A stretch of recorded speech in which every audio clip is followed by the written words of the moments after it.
Hello, hockey skaters and goalies around the world, and welcome back to another edition of the Ride to the Rink. We're so excited to have another retired NHL player with us today, Mike Knuble, who played many NHL games in the league with several teams that you know, had a long tenured career, known as a little bit of a hard-nosed grinder, right? Going in the net, getting the rebounds, finding ways to play in the game. Detroit Red Wings player, won a Stanley Cup with them back in 1998. Just setting it up for you kids. The guy probably knows what he's talking about. So, Mike, the first thing I want to ask you when we talk to these kids is we talked about going to the hard areas and how rebounds happen in the hard areas, and that it should be really an essential part of everybody's game to learn to go to the net. Obviously, we're talking skaters, but this benefits goalies too, right? Can you talk to the kids for a few minutes about why that's a very important habit, and maybe even some of the bad habits that we see that they should think to remove from their game to get better in that area? Right, right. So some of you guys, some of the kids out there, you're like, wow, man, I just can't. I don't score very many goals. I like to score some more goals. Sorry. It's just not going in for me. I don't get any chances. So then you go back and you look and you're like, okay, all right, let's figure out why we're not scoring goals. So I've had players say, I'm not scoring goals. And be like, well, look, you're standing over here. The puck is on its way to the net, yet you're standing over in the corner, thinking that you're open for a pass. Meanwhile, the whole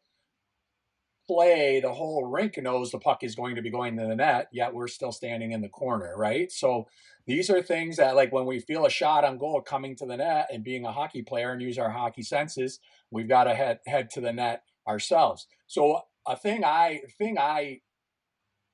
have for kids, a little mantra, a little trying to relate to kids. I'm like, so everybody knows sharks in the ocean, right? Sharks are in the ocean. They swim around the ocean. I'm like, do you think sharks just, and some people maybe listening who know me might have heard this before, but I said, do you think they just swim around the Atlantic Ocean or the Pacific Ocean and they just hope to find a fish here and there? Or they, wow, I got lucky. Oh, there's a tuna over there. I finally get to eat. It's been 3 days. Or do you think that sharks kind of hang around in areas where the warm water is and the fish are going to eat, and the fish have to come through to move to a new Mm. area? They all come through this area. If I was a shark, I'd probably hang out where all the fish are, right? If I wanted to get fed. Does that make sense? Same thing as a hockey player. If you're going to hang out in areas where the puck is very rarely coming, or doesn't lead to a goal, like the corners, the sideboards, you're not going to score many goals. If you start hanging out in that area where the puck likes to hang around a lot and the puck tends to come into a little bit more, you're probably going to score some more goals. So for me, that's the easiest way to equate it. A shark wandering around the ocean, or do they hang out where all the fish are and get fed? As a player, do you hang out on the sideboards? Do you hang out away from the net? Or do you want to hang out in front of the net and where you're going to get fed as a hockey player? So those are things. The more you find yourself in that area where there's the food, the puck, where that you're hanging out there, you're going to find yourself getting fed more often. And I think that's a pretty easy way to understand and think about it as a young player these days. Hey, Mike, it was well, we have you here too. Your career evolved over the course of your playing time, and the type of roles that you were asked to play, and playing with different players and different systems in different cities. What advice could you give to a youth player right now in embracing the opportunity to experiment in different roles and understand that their game is always evolving, and they might not always be the type of player they think they are? How important it is for them to play within the team and the system that they're placed in. Right, right. Always a difficult situation when your perception of yourself as a player might be different than what the team is seeing you as. And I even go back to, I mean, Steve Yzerman's a little bit too old for these guys, but even Sidney Crosby.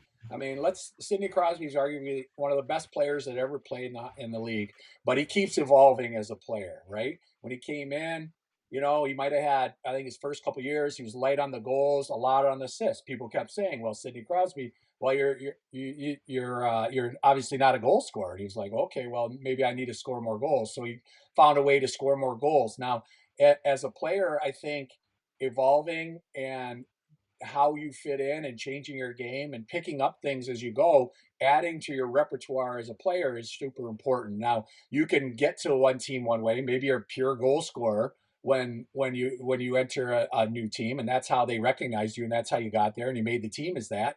But as you get in and start playing, you realize, well, okay, so there's guys that are actually a little bit better at scoring goals than me. I'm going to have to, if I want to play with those guys, maybe I got to work on my passing.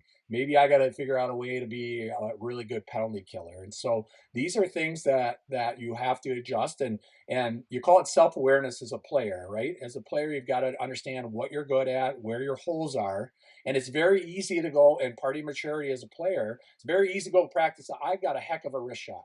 Well, I tend to shoot my wrist shots a lot. That's very easy to practice.